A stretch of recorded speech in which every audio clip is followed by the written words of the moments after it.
Scam Villains Self-Saving System Chapter 83 Extra. Chapter lain bisa ditemukan di YouTube @bacakan aku.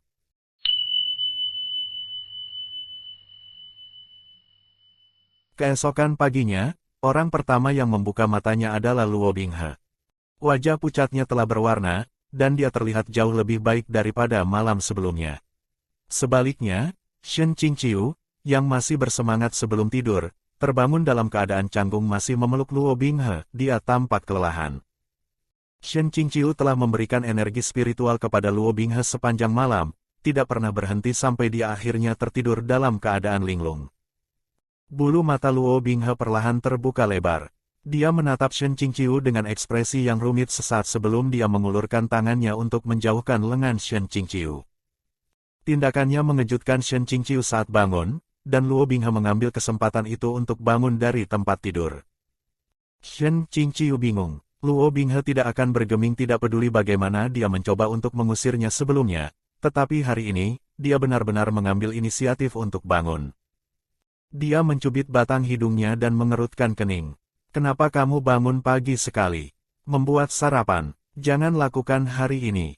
Dia memperhatikan bahwa Luo Binghe hanya mengenakan kemeja bagian dalam yang tipis dengan kerah terbuka. Luka bersilangan mulai sembuh, hanya menyisakan jejak samar. Shen Qingqiu memperhitungkan bahwa dia akan sembuh total pada akhirnya. Namun, sepetak kecil di dadanya masih terkena elemen. Jubah yang dia kenakan tadi malam sudah tidak bisa dipakai lagi, jadi Shen Qingqiu mendorongnya. Pakaian lamamu masih di ruang samping. Yingying dan yang lainnya meninggalkan pakaian-pakaian itu apa adanya. Luo Binghe menyampingkan layar dan berjalan ke ruang samping. Dunia kecilnya sendiri mulai terlihat, lengkap dengan meja, kursi, tempat tidur, dan lemari yang terbuat dari bambu. Semuanya bersih, bahkan ada meja kecil di kepala tempat tidurnya. Gulungan diatur dengan sempurna, dan kuas dengan berbagai warna diatur berdasarkan warna dan panjangnya. Dia membuka pintu lemari dan melihat tumpukan rapi pakaian putih di dalamnya. Ada juga berbagai macam liontin giok kualitas bagus yang tergantung di atasnya. Selama Luo Binghe berada di ruang samping, Shen Qingqiu perlahan duduk dari tempat tidur. Dia mengusap pelipisnya saat dia mengalihkan pandangannya ke sekeliling untuk mencari sepatu bootnya. Dia tidur sangat lelap tadi malam sehingga dia benar-benar kesal sekarang. Dia selalu di dalam mimpi. Bermimpi dan bermimpi dan bermimpi dan bermimpi.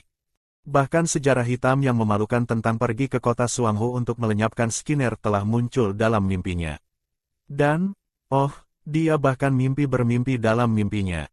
Semuanya dari konferensi aliansi abadi hingga kota Qinlan hingga kota Huayu hingga makam suci semuanya terlintas dalam mimpinya seperti lentera yang berputar.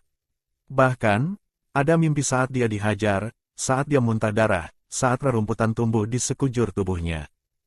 Otaknya akan meledak setelah mengalami begitu banyak mimpi dalam semalam.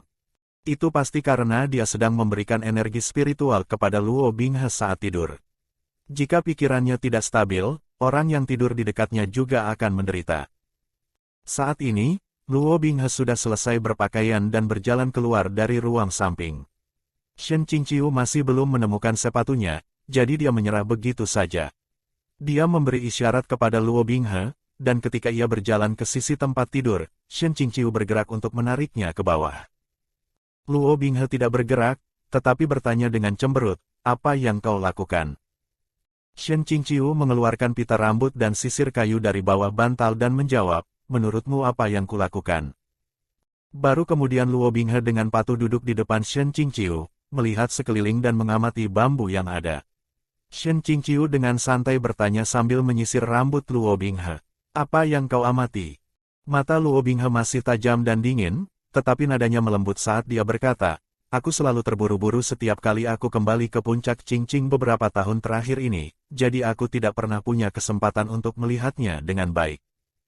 Shen Qingqiu memegang pita di mulutnya sejenak saat dia diam-diam dan dengan nakal mengikatkan sedikit kepang untuknya. Dia berkata, "Kalau begitu, lihat semua yang kau inginkan hari ini. Aku akan melakukan perjalanan ke puncak Baizan nanti dan meminta Liu Qingge untuk mendisiplinkan murid-muridnya dengan lebih ketat. Sama sekali tidak ada alasan bagi murid puncak Qingqing untuk dikejar-kejar, dipukuli oleh puncak Baizan." Setelah jeda sesaat, Luo Binghe perlahan menoleh ke belakang. Dia tersenyum pada Shen Qingqiu, dan dengan manis memanggilnya, Sizun. Sizun. Seolah-olah dia tidak pernah mencoba memanggil Shen Qingqiu dengan cara seperti itu. Dia memanggil beberapa kali berturut-turut dan mendapat jawaban setiap saat. Semakin banyak dia memanggil, semakin dia menjadi kecanduan. Sampai Shen Qingqiu akhirnya tidak tahan lagi dan meraih kipas lipatnya untuk memukul bagian belakang kepala Luo Binghe. Untuk apa kamu memanggilku? Panggil saja sekali. Bicaralah dengan benar. Setelah menerima pukulan di belakang kepalanya, wajah Luo Binghe menjadi gelap, tetapi dia dengan cepat menenangkan diri.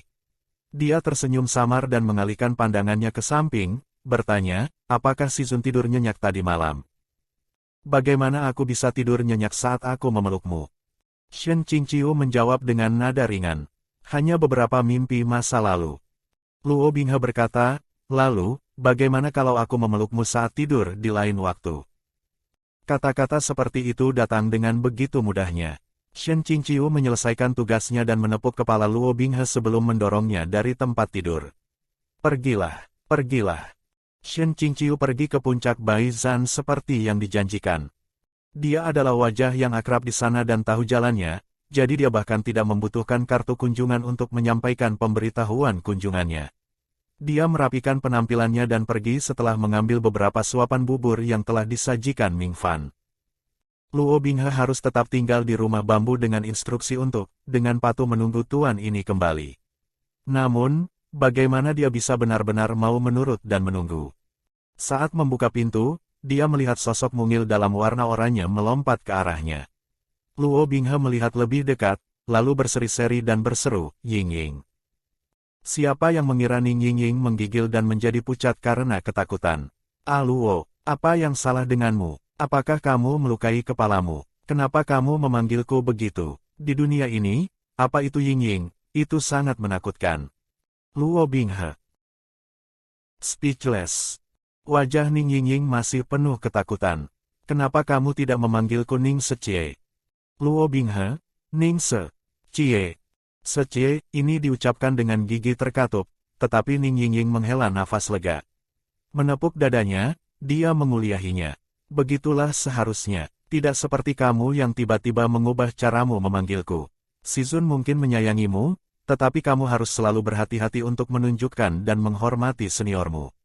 Hanya dengan begitu kita akan mempertahankan martabat murid puncak Qingqing kita, dan ajaran Sizun tidak akan sia-sia. Pembuluh darah menonjol dari kepala Luo Binghe saat dia mendengarkan. Kehilangan kesabaran, dia memotongnya. Ada sesuatu yang ingin kutanyakan padamu.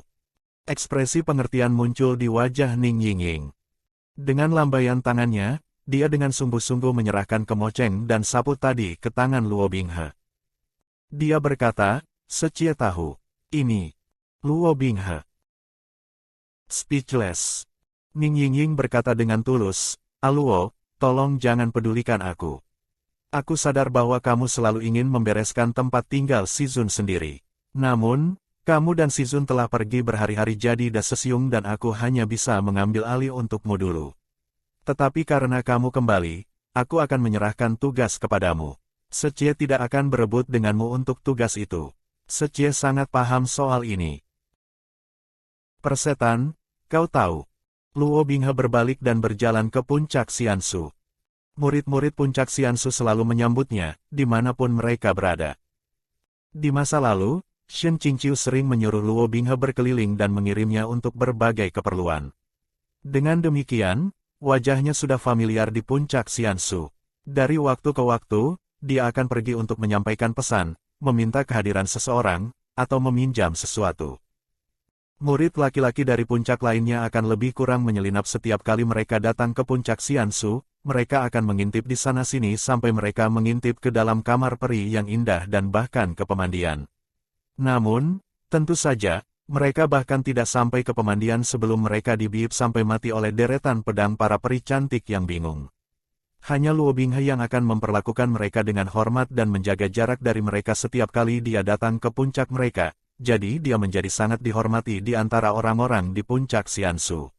Oleh karena itu, dia diberi akses dan diizinkan menunggu di aula dalam di puncak Xiansu.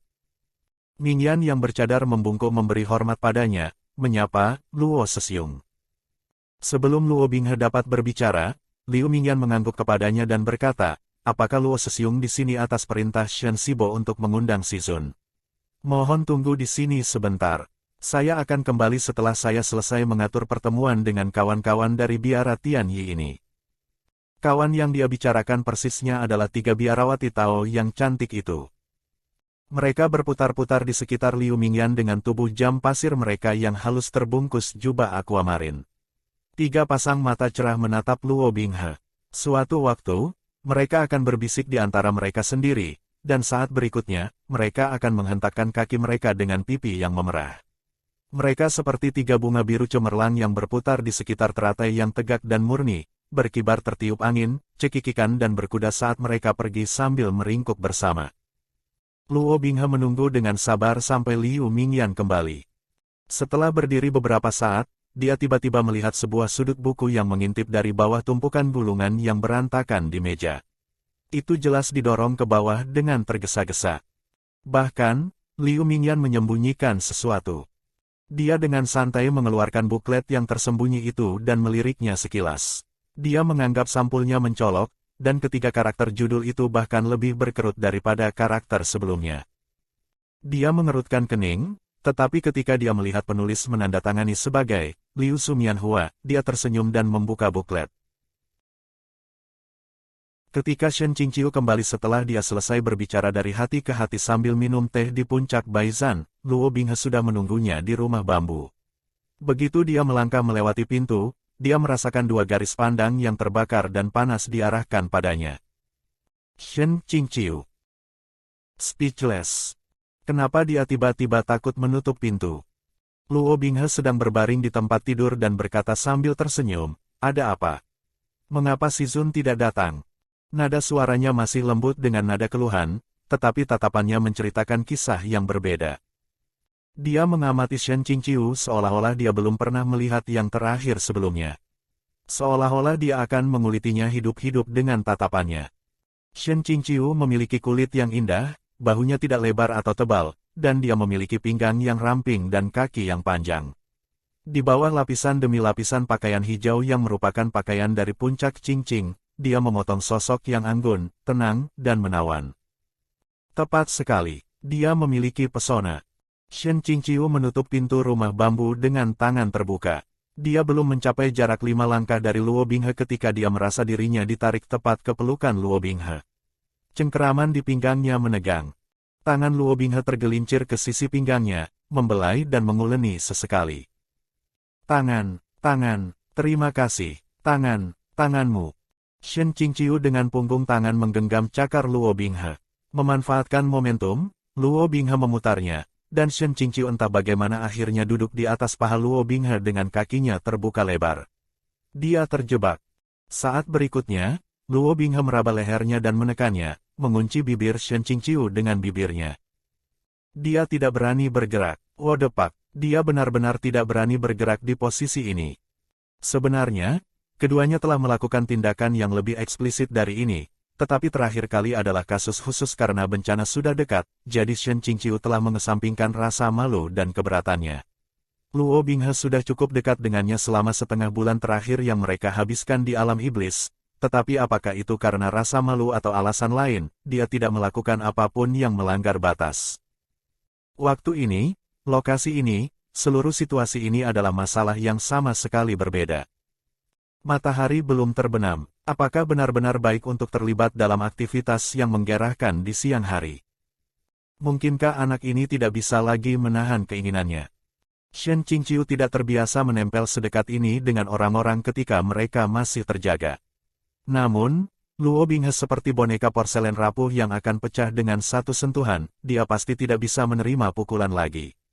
Karena itu, Shen Qingqiu menanggapinya dan membuka bibirnya perlahan. Anehnya, tubuhnya selalu merasakan hal yang sama selama jangka waktu yang lama digunakan oleh Shen Qingqiu. Itu sangat dingin dan kaku di seluruh dari kepala sampai ujung kaki, dari atas ke bawah. Tidak ada titik yang tidak bisa disentuh. Tidak akan gatal dimanapun ia digelitik, dan tampaknya juga tidak ada titik sensitif. Namun, Sekarang Luo Binghe dengan ringan dan perlahan menyentuhnya. Shen Qingqiu benar-benar sakit dengan keinginan yang begitu besar sehingga sulit untuk ditahan. Mengapa dia begitu berpengalaman? Mengapa? Dia jelas masih perjaka. Mengapa? Hanya sekali dan dia belajar sendiri. Mengapa? Apakah ini adil? Aku ingin mengeluh. Aku ingin berteriak. Mengapa? Kadang-kadang, Luo Binghe menggigit bibirnya dengan ringan, di lain waktu, dia sangat menggerogotinya. Ujung lidah Luo Binghe menari-nari di mulutnya, membangunkannya. Shen Qingqiu tidak bisa mengikuti ritmenya dan mulai terengah-engah, tetapi saat dia menggeser kepalanya, dia akan diarahkan ke belakang, dan Luo Binghe akan memperdalam ciumannya. Tidak dapat mengatur napas, Shen Qingqiu mengerutkan kening dan menutup matanya. Dengan demikian, dia tidak bisa melihat kebencian yang muncul di mata Luo Binghe. Shen Qingqiu hampir tidak bisa menjaga keseimbangan di paha Luo Binghe, jadi dia tanpa sadar mengulurkan tangan untuk memegang kera Luo Binghe. Itu terlewatkan. Sebagai gantinya, dia menyentuh kulit telanjang dada Luo Binghe. Kulitnya mulus tanpa noda. Saat itu juga, pikiran Shen Qingqiu menjadi jernih.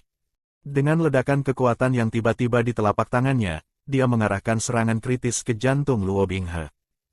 Luo Binghe menerima pukulan itu secara langsung, tetapi tetap tidak tergerak. Dia tertawa dingin dan meraih pergelangan tangan kanan Shen Qingqiu dengan satu tangan sementara tangan lainnya terus menekan lehernya.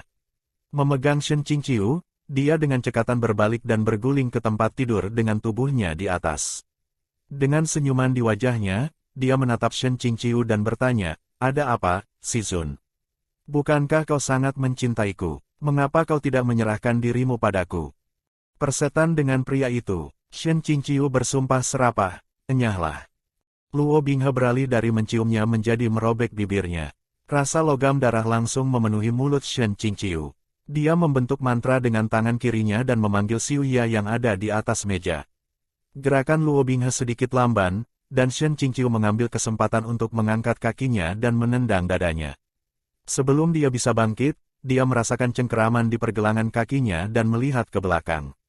Tangan Luo Binghe menggenggam pergelangan kakinya.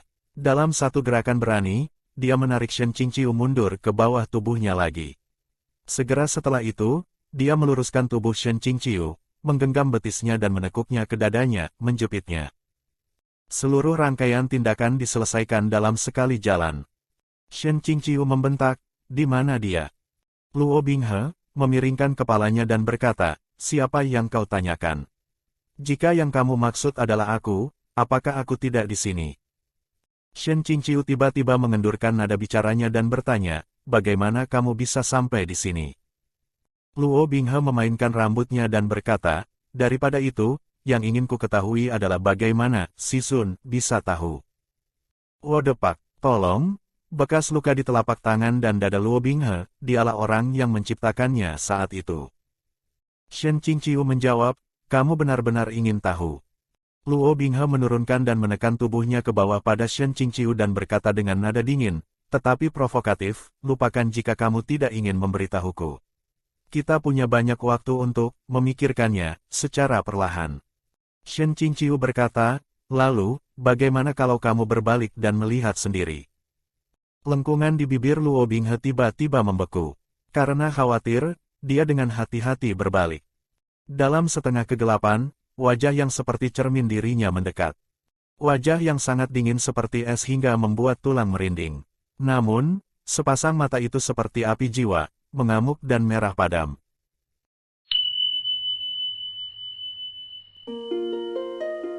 Akhir chapter 83.